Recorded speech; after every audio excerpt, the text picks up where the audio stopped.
the state border. 293 in the northbound lanes, just south of exit 6. We have an accident off in the median.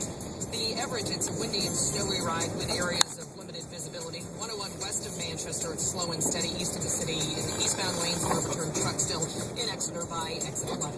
I'm Suzanne Moultrie, WZID, Triple Team Traffic North. Checking Triple Team Traffic South. So we're getting hit with a blizzard here. Now, I don't have to tell you, it is a tough ride just about everywhere. Zero visibility pretty much. And all the way down into Boston, the roads are snow covered. The on and off ramps, very difficult to navigate on some of the roadways, especially 93 and 495. Straight from the border all the way down to 128. The few cars that are out there are very slow going at this morning. If you don't have to head out, your best bet, just stay inside. You should do okay at this point. 5-Hour Energy is the no wait, no hassle way to a great morning. Unlike coffee, there's no making, no waiting. Now that's fast and easy. That's 5-Hour Energy. Try it today. I'm Frankie Fox, stay connected to New Hampshire. can't complain. We've had one snowstorm all winter. One real snowstorm. Now we had to use the snow blower.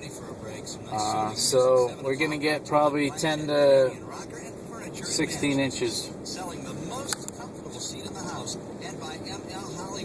I love it if I don't have to travel in it.